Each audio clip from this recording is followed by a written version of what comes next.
Hi everybody, this is Renee again. Long time no see.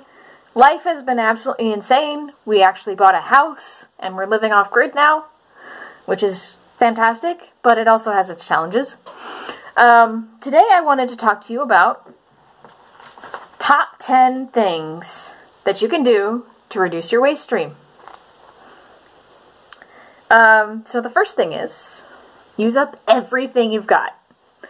Food, toiletries, clothing, whatever. Use it up. So, in a lot of households, there's usually an unintentional hoard of stuff that you haven't gotten to use yet. And so, just use that up.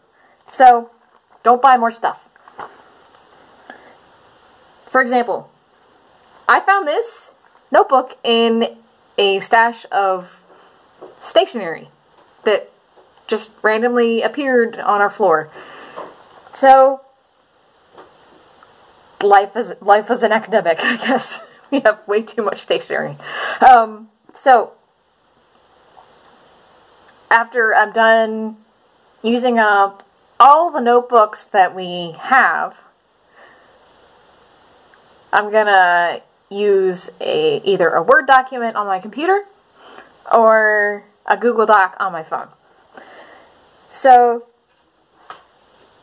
the point is, as you use things up, you can find more eco-friendly ways to do the same thing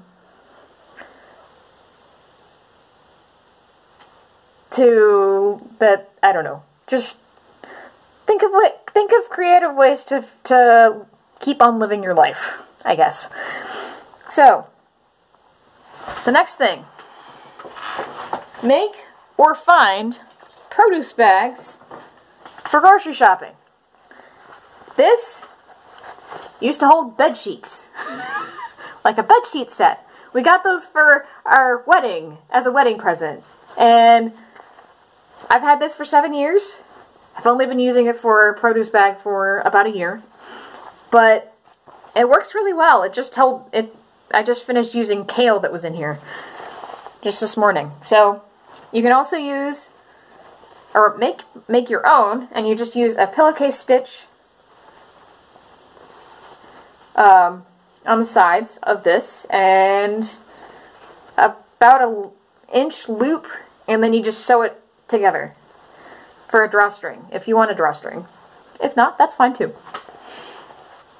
And that really reduces your need for those plastic produce bags that just get everywhere and don't really hold up together anyway to begin with. So another thing that you need to use, that you ought to use anyway, is a reusable grocery bag. This is not a product placement. This is just what I have. My mom-in-law got it for me for my birthday like 3 years ago. So, yeah.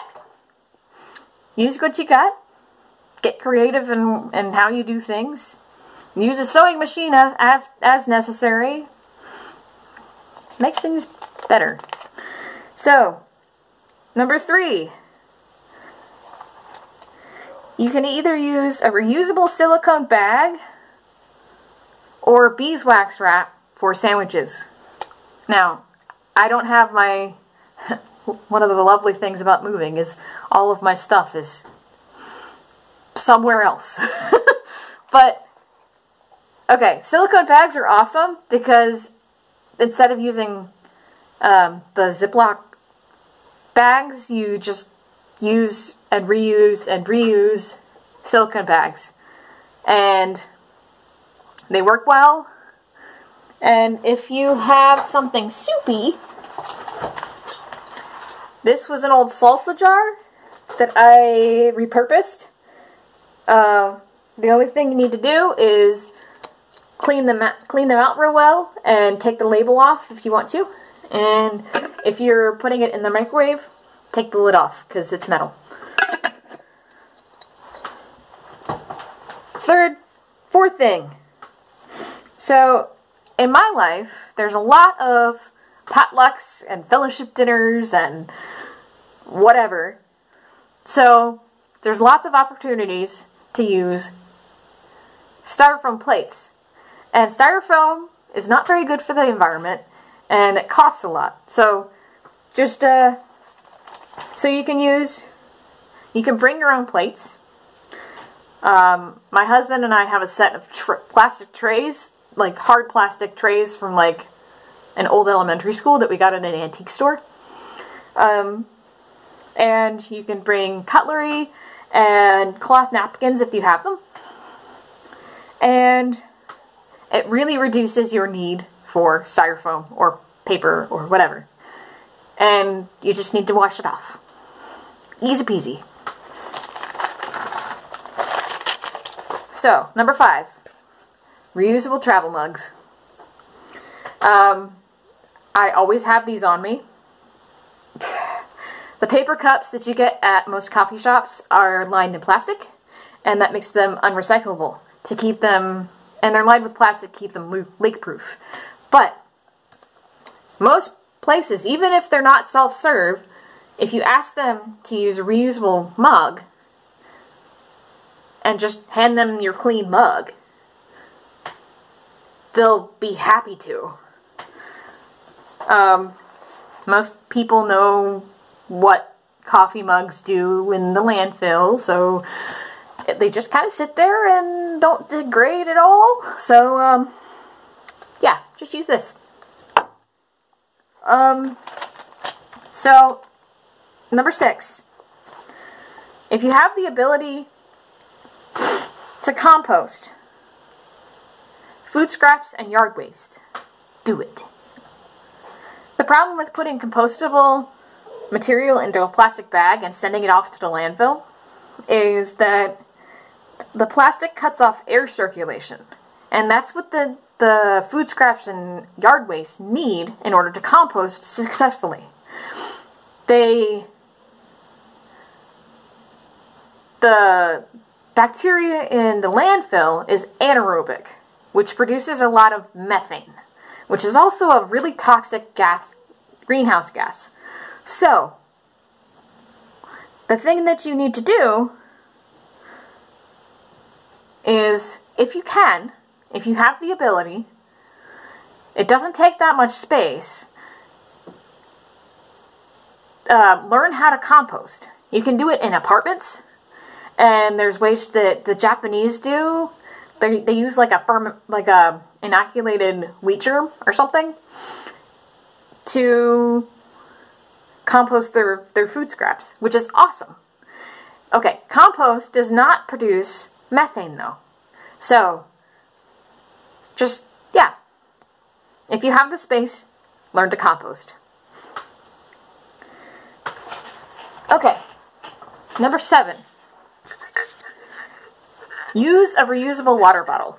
Now, this is a mason jar, and yeah, it has some neoprene on it just to keep it from breaking. But the awesome thing about these wide mouth mason jars is if it gets dirty and needs cleaned, you can just switch it out for another one. And this is my bamboo straw. I use it to drink more water. So it's mostly low-hanging fruit for most of us. I just used what I had laying around. Plastic bottles, the disposable plastic bottles that you get with most bottled water are one of the biggest landfill killers, like landfill fillers. So, yeah, just use a reusable water bottle. They're not that hard to find. Go to a thrift store. And, okay, number 8. Use a clothes drying rack or a clothesline for laundry. So if you use a drying rack for at least 6 months out of the year, you keep 700 pounds of CO2 out of the atmosphere. That drastically cuts down on carbon emissions. And it makes your clothes smell really nice. Fresh air is a good thing. Alright, so number 9. thrift clothes, furniture, and kitchen stuff, but only as you need. So, the fashion industry is one of the biggest contributors to climate change. Because of how many resources they use up to produce their products. Cotton needs to be grown. Synthetic plastic both takes a ton of resources because it comes from oil. So, the more secondhand economy we have, the less of those things we need to make new. So, yeah, just thrift stores are wonderful things, but only use them, only buy clothes when you need them. So, number 10, use your library. This is awesome. Most public libraries are such an underutilized thing. They have books, they have movies, they often do like movie nights for the community for free. And some even have seed sharing resources so you can grow your own garden, which is fantastic. And libraries are awesome because they inherently promote education and a sharing economy, which is something that this world desperately needs. So, take advantage of these resources. Libraries are awesome. Alright guys, I hope you have a wonderful, wonderful day. It is absolutely stunningly beautiful here today, so go outside and have fun.